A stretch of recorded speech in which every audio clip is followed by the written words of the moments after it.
my name is Eva, and I was diagnosed with breast cancer on my 47th birthday this year in March. I have stage 3, triple positive, and as a woman, the first thing that came to my mind was that I'm gonna lose my hair. So I started Googling immediately. Where can I get wigs that are for cancer patients? And Loving Arms was the first website that popped. And very fortunate that they live very close to me. It's conveniently located, and I took an appointment. At the same time, another friend of mine heard that I have cancer, and she called me immediately.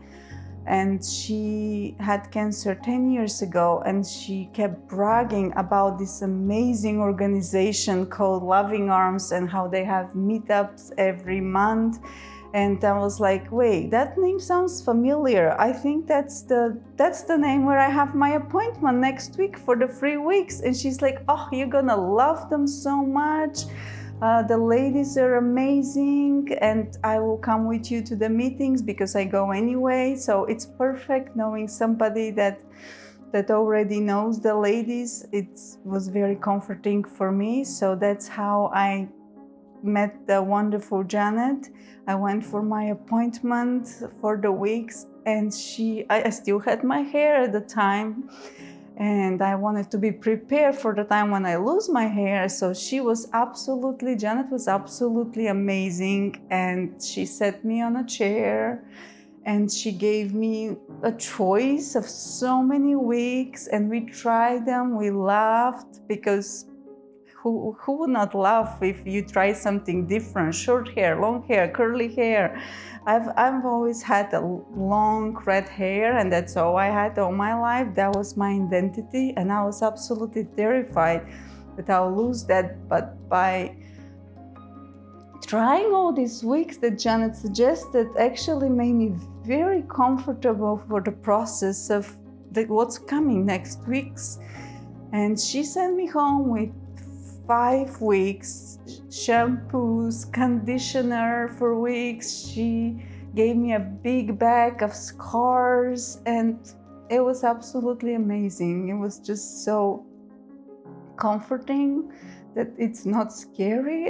They have a wig with all the wigs like on stands displayed, and I had a choice, and she sent me home with comfort that everything's gonna be okay.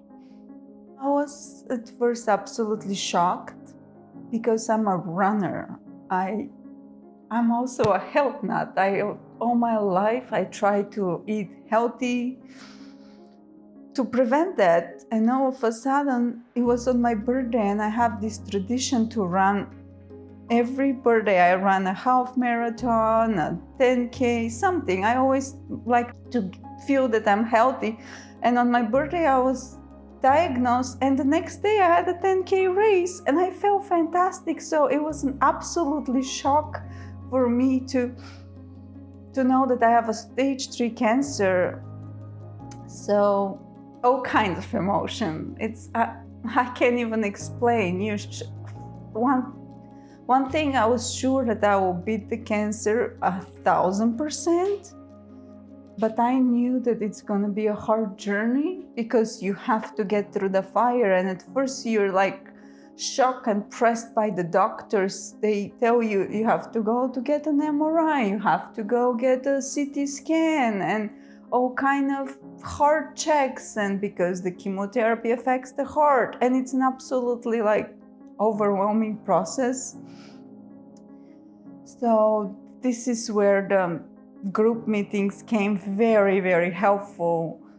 When my neighbor Sally told me that we can go in person, not online, not on the phone, but in person to meet other cancer patients, that you can hear their stories. They go through the same shocking news, to the same misery, to the same suffering, to the same not feeling good every day. And you're kind of, if they can do it, I can do it too. It's like so much easier to see when you're with people around you that going through exact same thing and sharing the same experience, it was an absolute blessing. And the fact that the meetings are so close to where I'm located, it's an absolute blessing.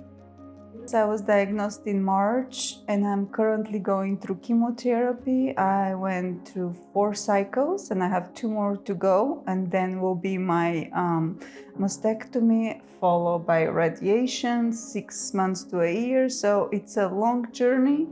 I'm still at the beginning of my journey, but since the moment I found out Loving Arms, I've been attending the meetings. It's absolutely amazing just to have a safe place to share what you're feeling, because sometimes I get overwhelmed at home to talk to my family members. That's all they hear. I don't feel well, I can't eat, this hurts, that hurts, and they also are going through the process with me. So it's not that it's my fault, but I think they're having even a harder job than me because it's out of their control. And sometimes I feel like a burden sharing too much with them and taking their life over with my disease.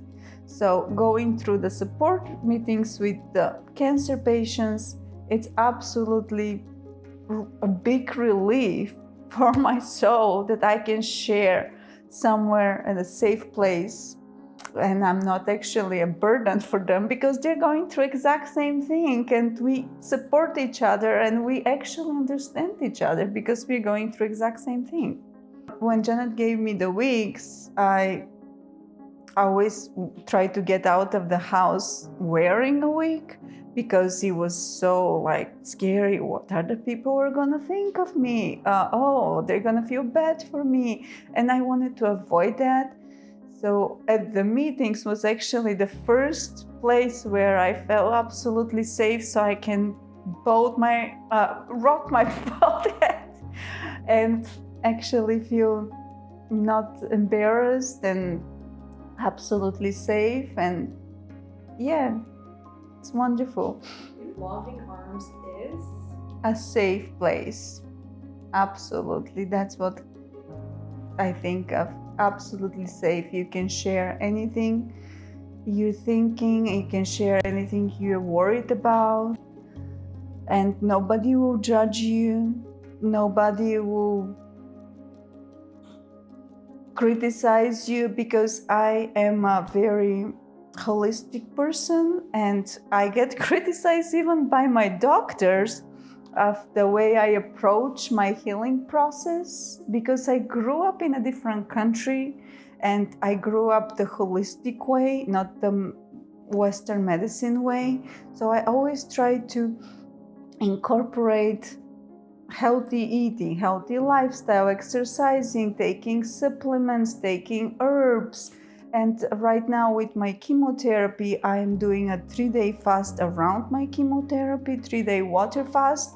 And my doctor said, absolutely not. My oncologist was against it, and everybody is against it because, oh no, you have to keep eating, you have to keep nurturing your body. But I've been doing it since I'm a teenager, and I know what's working for me, what makes me feel good, what I did my research.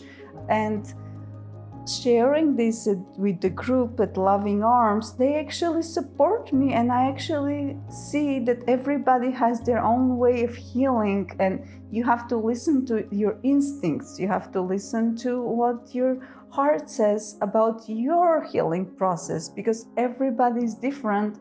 And the people from Loving Arms, they absolutely supported me. So Loving Arms is a safe place.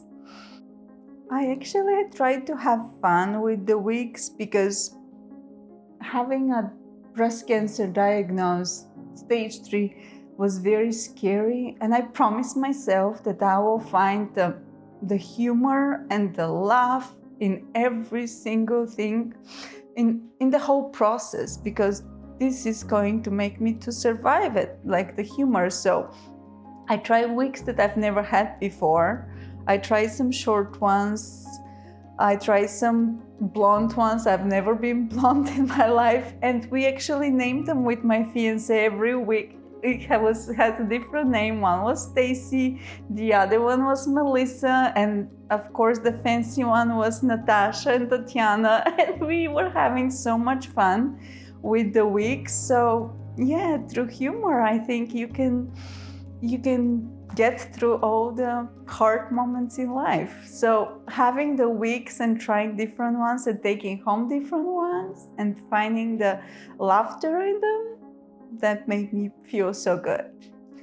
All my life I had long red hair, and as a woman it's like that's what you are. It's like taking your femininity away, and it was very scary losing my hair. But after thinking about the diagnosis and you put on the scale what is important, is it losing your hair or getting the cancer gone?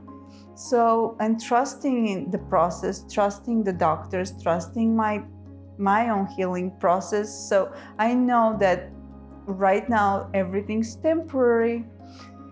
Everything, whatever I'm going through, the pain, the loss of hair, is just temporary until my chemotherapy is done. The hair will grow back. Maybe it will grow even more beautiful than it was before, because I was starting to have white hair, and I'm hoping maybe the white hair will disappear. You never know. You never know. And everything will be okay. Everything will be okay. Cancer is just temporary, and if you don't lose hope, everything will pass, and actually you will come stronger on the other side and more beautiful, and you understand that what doesn't kill you makes you stronger. So everything will be okay. The hair will grow back as long as the cancer is gone, as long as I don't lose hope. And I'm very positive. I've always been a positive person, but this one made me even a stronger one. And I know that nothing can kill me. Everything will be okay, and I'll come even happier and appreciate the smaller moments in life, because life is the most important thing, and life is beautiful, and sometimes we have obstacles, but we always find a way to get through those obstacles and become stronger. I want to say thank you first to Janet for her nice heart, because they helped me pay some of my bills, of my monthly bills. Going through the process is very financially a big burden, because chemotherapy makes you absolutely miserable. I don't know what will be during the surgery. I can imagine that I'm not going to be able to work, but right now 80% of the time I'm not able to work because I don't feel well after the chemo treatments, and Loving Arms has stepped in so graciously, and they pay some of my bills, and just knowing that they will keep doing it while I'm in the whole process, which will take probably a year, it's an absolutely blessing. So thank you so much, Loving Arms, for supporting me financially, helping me not only with weeks, not only with mental support with the groups, but financially with paying my bills. Thank you from the bottom of my heart.